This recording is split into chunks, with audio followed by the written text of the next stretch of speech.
একদিন দুপুরে গ্রামের পথে হাঁটছিলেন এক বৃদ্ধ ব্রাহ্মণ। বহুদিন না খেয়ে থাকার কারণে তিনি খুব দুর্বল হয়ে পড়েছিলেন। তিনি রনের বাড়ির সামনে এসে বললেন, বাবা, যদি একটু জল আর সামান্য ভাত দাও তাহলে তোমাদের মঙ্গল হবে। এই যে কাজ করে খেতে পারো না, ভিক্ষা করে বেড়াও কেন? জায়গায় এসে পড়েছেন, আমাদের বাড়িতে কোনো ভিখারির জায়গা নেই, চলে যাও। শুধু তাই নয়, তারা বৃদ্ধ ব্রাহ্মণের হাতে থাকা লাঠিটাও ছুঁড়ে ফেলে দিল। বৃদ্ধ চুপচাপ সব সহ্য করলেন, অতঃপর চোখ বন্ধ করে বললেন, অহংকার মানুষকে অন্ধ করে দেয়। তোমরা আজ অন্যকে অপমান করলে, তাই তোমাদের শিক্ষা দিতেই হবে। হঠাৎ চারপাশে ঝড় উঠল, আকাশ কালো হয়ে গেল, বিদ্যুৎ চমকে উঠল।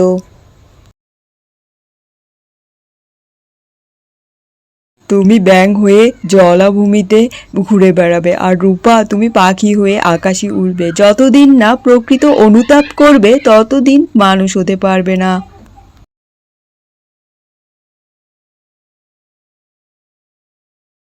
মুহূর্তে রন একটি সবুজ ব্যাঙে পরিণত হলো, রূপা হয়ে গেল একটি নীল সবুজ পাখি। দুজনে ভয় পেয়ে গেল, তারা একে অপরকে ডাকতে লাগলো। এখন এখন আমাদের কি হবে ভাই? চল বোন, মায়ের কাছে গিয়ে বলি মাকে। হ্যাঁ চল ভাই। মা মা, আমি তোমার ছেলে, আমাকে চিনতে পেরেছো? আমাকে শুনছো? ব্যাঙ ঢুকেছে ঘরে, তাড়াতাড়ি আসো। এই সর সর। মা মা, আমি তোমার ছেলে রন। আমি ব্যাঙ না, আমি রন। আমাকে চিনতে পেরেছো?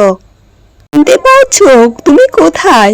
দেখো, ব্যাঙটা আমার গায়ের উপর উঠে যাচ্ছে। ও মামা, তুমি পিঠা বানিয়েছো?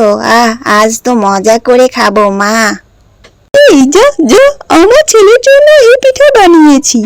যা যা।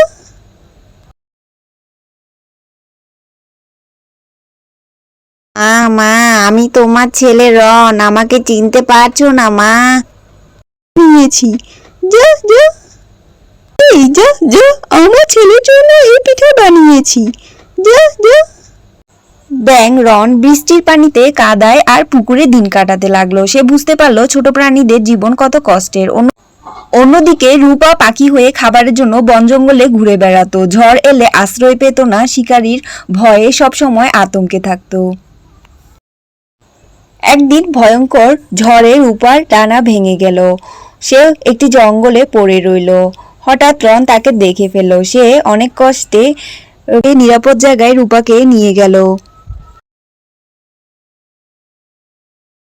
একদিন রন ও রূপা খাবার খাচ্ছিল, হঠাৎ একটি পাগল গরু তাদের ওপর তেড়ে আসছিল। রন ও রূপা খেয়াল করতে পারেনি। হঠাৎ, এই বোন, সর সর, দেখ পাগল গরু আসছে, সরে যা সরে যা। সাথে সাথে রূপা উড়াল দেয়। রূপা ও রনকে পুরো জঙ্গলে গরুটি দৌড়াতে লাগলো। একদিন রূপা একটি গাছের ডালে দেখতে পায় একটি পাখিকে একটি শিকারী ধরে নিল। তখন রূপা যে সাথে সাথে সেই পাখিকে খাঁচা থেকে বের করে দিল। এভাবে রন ও রূপা যে কোনো জায়গায় কাউকে কোনো বিপদে পড়ে থাকতে দেখলে তাদেরকে সাহায্য করত। প্রথমবারের মতো তারা বুঝতে পারলো দয়া আর সহযোগিতার মূল্য কত বড়। এরপর থেকে তারা বন জঙ্গলের প্রাণীদের সাহায্য করতে লাগলো। আস্তে আস্তে রন ও রূপাও মানুষের রূপ ধারণ করলো।